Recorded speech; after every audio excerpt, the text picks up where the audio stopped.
All right, Paul. So we had another coffee talk. It was a juicy one. We were talking about Facebook advertising, Facebook Marketplace. We devolved into all sorts of interesting rabbit holes, as often happens. Absolutely. Yeah, I but wouldn't say devolved, I would say evolved. yeah, So, like, I think it was all relevant conversation. I think one of the things that surprised me the most, we started getting into what type of creative or what level of creative should dealers be producing. And that's always an engaging concept for me as an agency owner who makes like balancing like the needs and desires of creative artists to really put their craft first, and then marketers and accounts people are like, well, we need results. And so I thought that part of the conversation is like we're never going to settle that, but executing that on Facebook is a really relevant topic. So I don't think we devolve, we evolve. True. absolutely. Well, and you can't talk about Facebook without talking about creative and Absolutely. different placements. So we Yes. talked about some of the different placements that are available, like carousel ads, and few people have tried the instant experience ads, and we're Mhm. talking about how they were using those top of funnel and then retargeting off of those. So lots of interesting work. We also had a very fun piece of a chat about how Facebook is sort of following what other marketplaces are doing This I and think was like the main event. encouraging dealers to drive to marketplace instead of driving to their websites. So Oh that yeah. was juicy. There were some Hot opinions topic. about that. Hot topic. Who wants to get, like, I think that if a third party like Gurus or Trader or whoever started to transact on their website, everybody would have major hesitancy, right? All of a sudden, those third parties are going to own the whole transaction. Meanwhile, Facebook's introducing something similar, and everyone's kind of leaning forward, like, we trust kind of Facebook to do this, but like, this is going to be really interesting to see how this plays out. And every dealer is going to have to answer this question.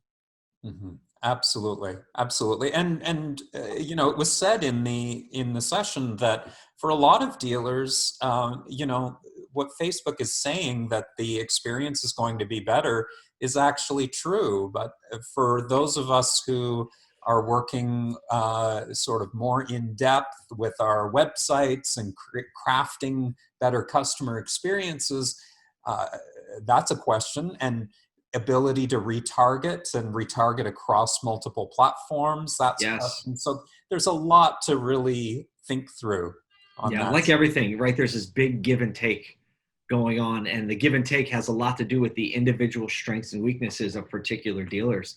That's why I love this industry. You can never give a single answer and have it be true across the board ever, which presents opportunity for dealers who are paying attention, marketing directors who are coming together and like working things out, actively pursuing that innovation, which is why I love spending an hour with you every other week. Yeah, it's been really interesting and engaging hearing what we all have to say. There's always a variety of opinions in the room, which is great because it challenges our perceptions. I know we talked about quality of creative, just to loop back to that. And I know as a marketer, oh, I get really stuck on this one. I can't, the word crappy content was being Yes. thrown around and how it can actually be effective. And just everything inside me squirms. I just, you know, I'm uh, with you.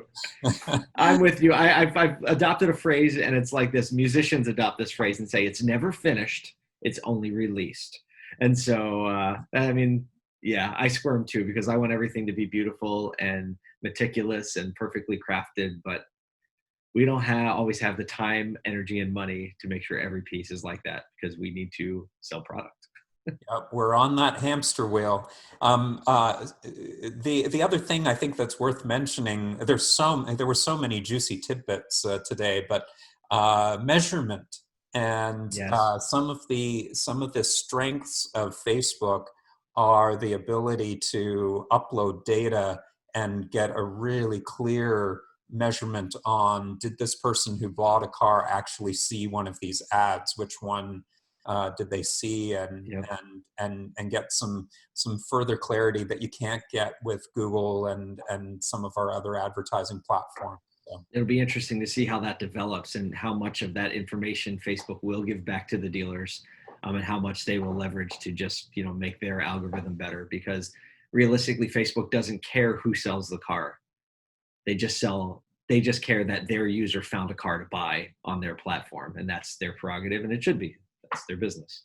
true that. True that. So lots of fun once again, and we already know what the topic's going to be for next time because there was a tie in the voting. So 2 weeks from now, we're talking about CRM, No and one has an opinion on CRMs in automotive.